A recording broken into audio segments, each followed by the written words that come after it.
Ustadz Khalid Basalamah, Wahabi, nggak cocok sama mana? Wahabi nggak cocok sama mana? Syiah nggak cocok sama mana? Titik. Udah, nggak usah ente pancing-pancing.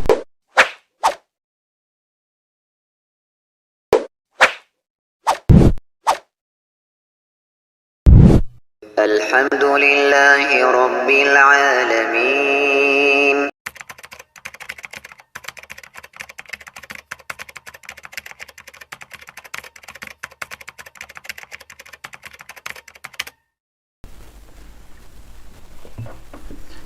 Bismillahirrahmanirrahim. Assalamualaikum warahmatullahi wabarakatuh. Sahabat Lampai Channel yang semoga dirahmati Allah subhanahu wa ta'ala. Alhamdulillah hamdan katsiran tayyiban mubarakan fih kama yuhibbu rabbuna wa yarda. Asyhadu an la ilaha illallah iqraran bihi wa tauhidan wa asyhadu anna Muhammadan abduhu wa rasuluhu. Amma ba'd. Ya, sahabat Lampai Channel, kembali lagi dengan kami di sini di Lampai Channel berbagai manfaat. Pada kesempatan kali ini kita akan membahas seorang cucu Nabi yang katanya dia tidak cocok dengan Ustadz Salaf, dan dia sebutkan namanya. Kita saksikan sebentar sama-sama. Di sini memang seperti itu. Kalau orang yang tidak cocok, orang yang mengikuti Nabi Shallallahu Alaihi Wasallam dengan pemahaman Al-Quran dan Sunnah, mengikuti Al-Quran dan Sunnah dengan pemahaman para sahabat, tentunya memang banyak orang yang benci. Bahkan itu orang yang mengaku katanya keturunan Nabi Shallallahu Alaihi Wasallam, tapi tidak mau mengikuti ajaran Nabi Shallallahu Alaihi Wasallam. Nah, sahabat Lampai Channel yang semoga dirahmati Allah Subhanahu Wa Taala, di sini ada seorang Habib yang masyhur tidak cocok dengan apa dia menyampaikan terkait dengan ada seorang dai yang katanya dia tidak cocok karena dia bermanhaj salaf. Ya, karena dia bermanhaj salaf, dia bilang katanya itu Wahabi. Ya, seorang sekelas seperti beliau saja ini tidak mengenal tentang siapa itu Wahabi, ya, tidak mengenal siapa itu Syekh Muhammad bin Abdul Wahab At-Tamimi dengan Abdul Wahab siapa bin Rustum. Ya, dia tidak bisa membedakan antara hal itu. Dan memang kajian salaf itu kenapa tidak disukai, karena salafi itu kalau mereka membuka kajian-kajian itu ilmu yang mereka sampaikan, tidak ada rokok di dalamnya, tidak ada joget-joget di dalamnya, tidak ada goyang-goyang pinggulnya para wanita, tidak ada seperti itu. Ya, tidak ada. Kalau mereka bersalawat, ya bersalawat sesuai dengan mereka punya adab di dalam bersalawat. Tidak harus berjoget, tidak harus seperti santri-santri aswaja, dan kita lihat para biduan-biduan yang berjoget di dalam masjid. Ya, subhanallah.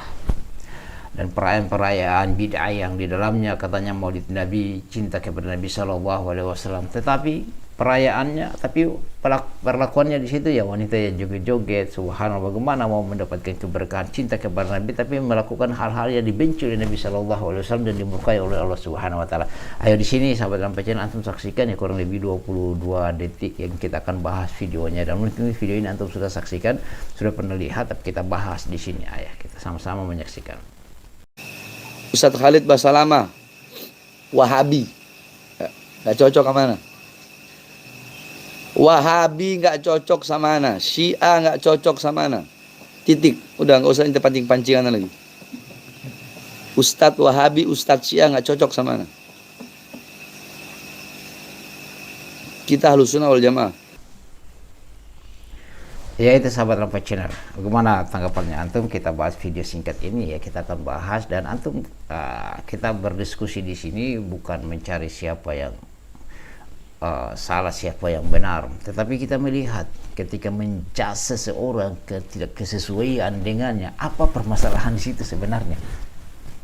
Ya, coba antum kira-kira apa permasalahannya. Ya, karena dia bukan garis keturunan Nabi kah? Sebagaimana disebutkan tadi, katanya Ustadz Khalid Basalamah Ustadznya Wahabi, tidak cocok. Ya, Syiah tidak cocok. Ya, kita bahas tentang Ustadz Khalid Basalamah di sini ya. Kalau kita melihat, dia bahas tentang Al-Quran dan Sunnah, Allah mengemban ilmu dari Madinah. Nabi Shallallahu Alaihi Wasallam itu di Madinah. Ya, walaupun lahir di Mekah, tapi meninggalnya di Madinah. Lebih banyak dia waktunya dia di Madinah. Nah, kemudian di situ sahabat Lampai Channel, kalau kita melihat terkait dengan orang yang berpegang dengan Al-Quran dan Sunnah, kita harus mengikuti Nabi Shallallahu Alaihi Wasallam. Cocok dengan tidak cocok, kita harus mengikuti Al-Quran dan Sunnah. Dan penerapan Al-Quran dan Sunnah itu adalah yang orang mengambil ilmu dari sumbernya. Agama turunnya di mana, dan sumber agama itu di mana? Sumber agama itu bukan di Indonesia, ya bukan di Yaman, bukan, ya apalagi di Hadramaut yang paling banyak sufi di sana. Nah, amalan-amalan yang kita melihat di sini dia tidak cocok katanya karena memang orang-orang yang berpegang kepada Al-Quran dan Sunnah itu akan dibenci. Dan ketidakcocokannya ini karena orang berpegang kepada Al-Quran dan Sunnah. Di dalam kajian-kajian itu tidak ada joget-jogetan, tidak ada salawatan-salawatan yang sampai pingsan-pingsan orang, sampai terbang-terbang joget, salto-salto ke sana, ya dari ujung guling-guling ke sana karena kemasukan orang zikir-zikir sufi yang sampai orang tidak sadarkan diri. Kemudian itu adalah perkara-perkara yang memang ditepis oleh ahli sunnah wal jamaah, ya. Kemudian karena dikatakan bahwasanya mereka ahli sunnah wal jamaah, nah atau sebentar Syiah terkait dengan dia tidak juga suka dengan Syiah. Lo lihat itu yang paling banyak di Aswaj itu apa? Syiah. Dan pengakuan-pengakuan seperti Husain, tokoh Syiah di Indonesia juga itu mengatakan bahwasanya persaudaraan kita dengan Nahdiyin, ya, dengan Aswaj itu mereka bersaudara. Seperti Haul itu Syiah yang duluan, dia mengatakan sendiri loh, bukan saya cuma ulangi saja. Maulidan itu Syiah yang pertama lakukan, ya. Apalagi banyak itu, ya, perkara-perkara amalan-amalan bidah, dan yang itu diikuti oleh Nahdiyin, dan itu perkataan Husain. Kemudian juga bahwasanya orang nomor satu di Indonesia mengatakan Nahdiyin, NU itu adalah Syiah tanpa imamah, ya, sebagaimana juga Jalaluddin Rahmat mengulanginya itu ketika dia diwawancara di sebuah TV. Syiah sangat hati-hati. Kenapa? Karena menganggap semua ahlu sunnah wal jamaah adalah saudaranya. Kita tidak mau melukai ahlu sunnah wal jamaah. Bapak dan ibu-ibu, saya punya tesis, saya punya teori bahwa ini adalah usaha salafiyah, salafiyin, wahabiyin, bukan usaha ahlu sunnah wal jamaah. Salafiyin yang ingin memecah belah antara NU dengan Syiah. Salafiyah yang ingin memecah belah antara ulama-ulama sunnah dengan Syiah. Ya, kemudian lihat abang kita Agil Siroj, yang banyak dari tokoh-tokoh NU yang garis lurus juga ini yang menentang tentang Syiah di dalam Nahdiyin. Nah itu kenapa tidak dicekal juga itu orang-orang yang datang dari Iran sana, datang di Indonesia, ketemu dengan siapa? Ketemu dengan orang-orangnya kalian.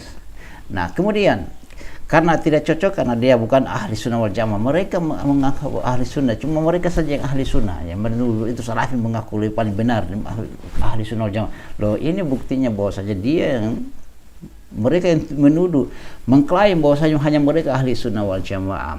Atau mungkin ketidakcocokan dengan akhlak seperti ini. Kita lihat akhlaknya. Coba untuk saksikan akhlak ini. Kenapa kau berpihak kepada asing? Anjing, babi. Kenapa engkau tipu-tipu kau punya rakyat? Anjing, babi. Kenapa kau jual ayat-ayat Allah dengan harga yang murah?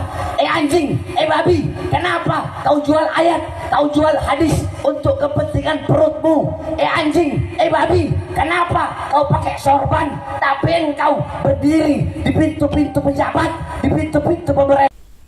Nah itu. Apakah begitu akhlaknya ahli sunnah? Itukah akhlaknya Rasulullah SAW mengatakan orang kebun binatang seperti itu, mencaci maki orang seperti begitu? Itu bukan akhlak Nabi SAW, itu bukan akhlaknya ahli sunnah wal jamaah. Ya bagaimana sahabat Ampa Channel?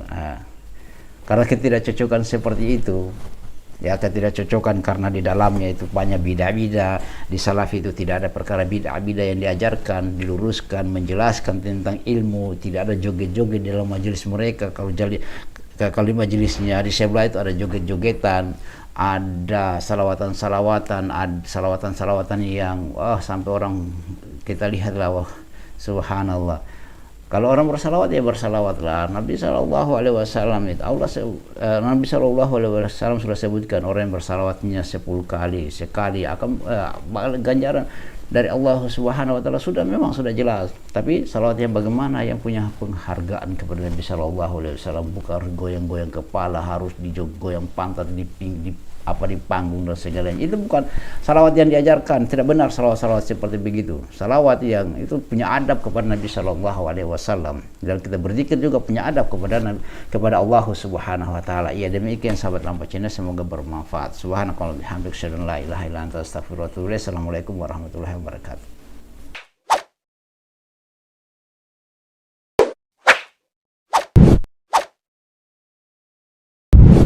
الحمد لله رب العالمين